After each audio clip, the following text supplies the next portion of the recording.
Yop les gars, j'espère que vous allez bien, moi ça va nickel. Aujourd'hui on se retrouve pour une nouvelle vidéo sur un sujet tech, les VPN.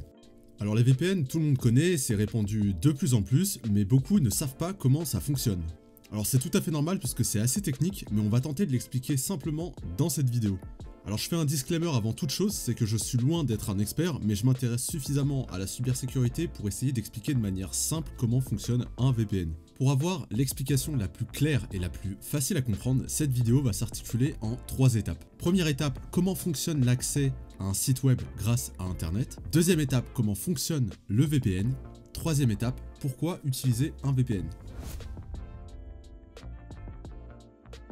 Tout le monde sait naviguer sur internet, mais la plupart ne savent pas comment fonctionne l'accès aux sites web quand on les visite. Or, pour comprendre comment fonctionne un VPN, c'est par là qu'il faut commencer et on va le faire de manière simplifiée. Imaginons que je souhaite me rendre sur YouTube avec mon PC, il me suffit de taper YouTube dans ma barre de recherche ou sur Google, et voilà, j'accède au site. Pourtant, ce qui se passe dans l'ombre est beaucoup plus technique que ça. En réalité, notre PC est connecté à internet par l'intermédiaire de notre box, et cette box va attribuer à notre PC une adresse IP dite publique. Cette adresse IP publique est en quelque sorte la carte d'identité de notre PC, elle est unique. Ainsi, lorsqu'on souhaite se rendre sur YouTube, on va taper www.youtube.com et ce www.youtube.com est ce qu'on appelle un nom de domaine. Or, derrière chaque nom de domaine se cache en réalité une adresse IP publique qui appartient pour le coup au site web. Le nom de domaine en réalité c'est que la traduction de l'adresse IP publique du site. Et cette traduction est rendue possible par l'intermédiaire de ce qu'on appelle un serveur de nom qui va traduire l'adresse IP du site en nom de domaine, ce qui va permettre d'afficher la page sur notre écran. Alors pourquoi ce serveur de nom traduit l'adresse IP publique de YouTube en un nom de domaine? Alors tout simplement par souci de praticité. C'est plus simple d'écrire youtube.com dans sa barre de recherche que de taper une adresse IP. Si on devait faire ça pour tous les sites, il faudrait se souvenir de leur adresse IP à chaque fois, ce qui n'est pas évident pour le cerveau humain. Ainsi, c'est beaucoup plus simple de se souvenir d'un nom qu'une série de chiffres. C'est pourquoi le serveur de nom, quand on va taper www.youtube.com, va aller chercher l'IP correspondant à ce site pour nous afficher le site. Dès lors, à chaque fois qu'un PC se connecte à un site web, il passe par un serveur de nom. Comme on vient de le dire, le serveur de nom va nous servir de traducteur pour nous afficher le site web. Donc, le serveur de nom nous envoie des informations. Néanmoins, notre PC lui envoie aussi des informations, comme notre propre adresse IP, et c'est là qu'il y a un risque, car un certain nombre de données sont envoyées sans qu'on le sache. Et ces données sont diverses, ça peut être, comme je viens de le dire, l'adresse IP, ça peut être un login, ça peut être un mot de passe si c'est un site sur lequel on doit se connecter, ou encore notre géolocalisation. Ces informations que notre PC envoie au serveur de nom s'appellent des requêtes serveurs. Et vous comprenez bien que c'est risqué puisque si un pirate informatique intercepte ces requêtes, il a toutes les données qui vous concernent et donc peut les utiliser de façon malveillante. Et ça s'arrête pas là, puisque le serveur de nom, quand il reçoit vos informations, il les transmet au site web sur lequel vous voulez vous connecter. Et là, il faut faire la différence entre deux types de sites web. Alors, on va avoir les sites web qui commencent par HTTPS, qui sont dotés de ce qu'on appelle un protocole, et le S à la fin du HTTP signifie que ce protocole est sécurisé pour éviter justement le piratage des données en les cryptant. Néanmoins, bien que cette solution soit sécurisée, elle est loin d'être infaillible. De l'autre côté, on va avoir les sites qui commencent par HTTP, donc sans S à la fin, qui sont des sites où vos données sont transmises de manière claire, donc elles ne sont pas cryptées, et là clairement il y a un énorme risque. Comme on l'a dit, le HTTPS vient sécuriser un peu plus les données, mais aujourd'hui c'est facile de le contourner pour beaucoup de pirates informatiques, raison pour laquelle le VPN a été inventé. VPN, ça signifie Virtual Private Network, soit réseau privé virtuel en français. Bon, ça nous dit pas comment ça fonctionne. En fait, le VPN fonctionne à deux niveaux. Premièrement, il va créer un canal crypté entre le serveur de nom et votre PC, de sorte que les informations qui sont envoyées depuis votre PC vers le serveur de nom sont totalement cryptées et illisibles. Bon, il faut jamais dire jamais, il y a toujours un risque car certains hackers sont très forts, mais c'est loin d'être la majorité et dans 99,9% des cas, vos données sont parfaitement protégées.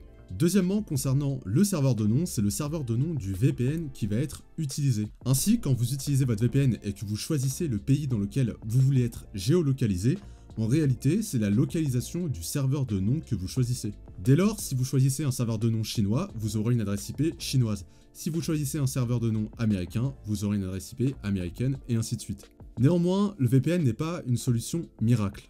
En effet, si vous consultez un site HTTP, comme on l'a dit, il n'y a pas de protocole sécurisé. Donc si les informations sont bien cryptées entre votre PC et le serveur de nom, elles circuleront en clair entre le serveur de nom et le site HTTP.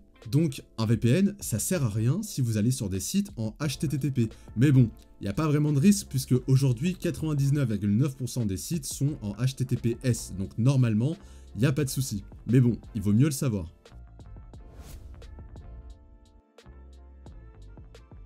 Plusieurs raisons peuvent justifier le fait qu'on utilise un VPN et je vais citer les 5 principales. Premièrement, le VPN va servir à renforcer la sécurité de nos données. Comme je l'ai dit, le VPN va crypter les données, ce qui les rend quasi impossibles d'accès. La vie privée aujourd'hui, c'est un sujet qui est très délicat, je vais pas m'étaler dessus, mais sachez que les données personnelles, c'est ce qui coûte le plus cher aujourd'hui, les entreprises les veulent, les hackers les veulent, tout le monde veut les données de tout le monde. Pourquoi? Parce qu'en ayant les données des gens, on peut plus facilement soit les contrôler ou soit exercer un moyen de pression sur eux. Dès lors, le VPN va servir donc à sécuriser nos données, on pourra par exemple se connecter à un Wi-Fi public sans risque, ce qui n'est pas le cas quand on n'a pas de VPN.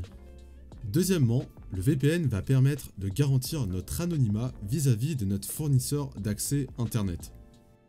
Alors ça se situe dans la continuité du premier point qu'on vient de voir juste avant, mais ça va encore plus loin.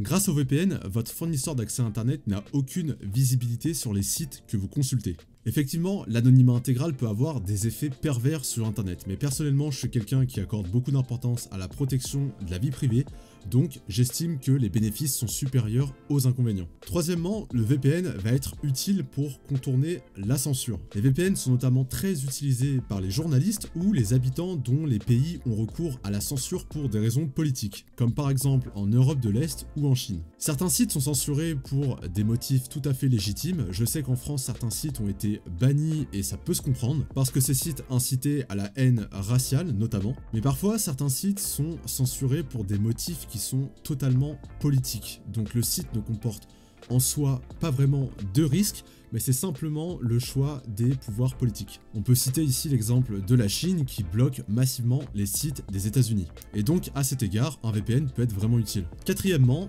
le VPN va permettre de contourner les restrictions géographiques. Comme je l'ai indiqué tout à l'heure, quand on sélectionne la géolocalisation du VPN, en réalité, on sélectionne la géolocalisation du serveur de nom. Si le serveur de nom est basé aux États-Unis, on a une adresse IP américaine. Et donc ça peut être vraiment intéressant, notamment pour l'exemple le plus connu, Netflix, qui possède un catalogue spécifique pour quasi chaque pays, et donc l'utilisation d'un VPN va permettre de consulter les catalogues Netflix de ces pays. Cinquièmement, le VPN peut être utilisé pour des raisons beaucoup plus diverses, comme par exemple réserver ses billets d'avion. Il n'est pas rare qu'en utilisant un VPN, vous payez vos billets d'avion moins cher car votre géolocalisation est faussée. Or, les prix dépendent de la distance. Néanmoins, aujourd'hui, les compagnies aériennes sont au courant de cette astuce, donc unifient leur politique de prix, mais ça marche encore avec quelques compagnies, donc si j'ai un conseil à vous donner, c'est de tester. Ça coûte rien et ça peut vous faire économiser de l'argent. Sur ce, on arrive à la fin de cette vidéo, j'espère que maintenant vous comprenez un peu mieux comment fonctionne un VPN. Si c'est le cas, vous connaissez la chanson, le petit like, le petit commentaire, ça fait toujours plaisir. Sur ce, on se dit à la prochaine pour une prochaine vidéo.